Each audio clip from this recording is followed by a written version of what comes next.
नमस्कार दोस्तों, स्वागत है आपका मेरे YouTube चैनल हिंदी कथा कहानियाँ और हिंदी कथा साहित्य संचन में। आज मैं आपके लिए मुंशी प्रेमचंद जी द्वारा लिखी हुई एक लघु कहानी लेकर आई हूँ जिसका नाम है देवी।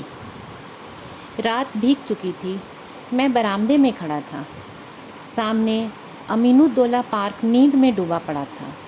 सिर्फ एक औरत एक तकियादार बेंच पर बैठी हुई थी। पार्क के बाहर सड़क के किनारे एक फ़कीर खड़ा राहगीरों को दुआएं दे रहा था। खुदा और रसूल का वास्ता, राम और भगवान का वास्ता, इस अंधे पर रहम करो। सड़क पर मोटरों और सवारियों का तांता बंद हो चुका था। इक्के दुक्के आदमी नज़र आ जाते थे। फ़कीर की आवाज़, जो पहले नक्कार खाने में तूती की आवाज़ थी, अब खुले मैदान की बुलंद पुकार हो रही थी। एकाएक वह औरत उठी और इधर उधर चौकन्नी आँखों से कुछ देखकर फ़कीर के हाथ में कुछ रख दिया और फिर बहुत धीमे से कुछ कहकर एक तरफ चली गई। फ़कीर के हाथ में कागज़ का टुकड़ा नज़र आया जिसे वह बार बार मल रहा था। क्या उस औरत ने यह कागज़ दिया है? यह क्या रहस्य है? उसको जानने के कौतूहल से अधीर होकर मैं नीचे आया और फ़कीर के पास खड़ा हो गया।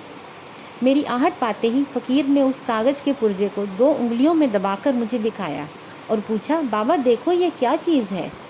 मैंने देखा। 10 रुपये का नोट था। बोला, 10 रुपये का नोट है, कहाँ पाया? फ़कीर ने नोट को अपनी झोली में रखते हुए कहा, कोई खुदा की बंदी दे गई है।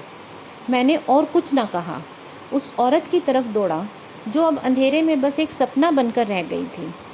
वह कई गलियों से होती हुई एक टूटे फूटे गिरे पड़े मकान के दरवाजे पर रुकी, ताला खोला और अंदर चली गई।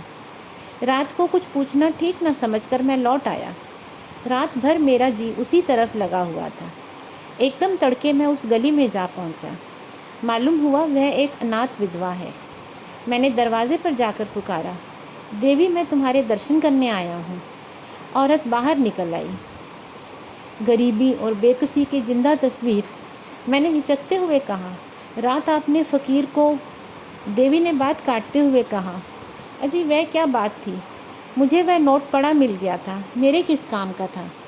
और मैंने उस देवी के कदमों में सिर झुका दिया। शुक्रिया दोस्तों। अगर आपको मेरी ये कहानी पसंद आती है तो आप मेरे इस वीडियो को लाइक करें, शेयर करें और मेरे चैनल को सब्सक्राइब करें। धन्यवाद।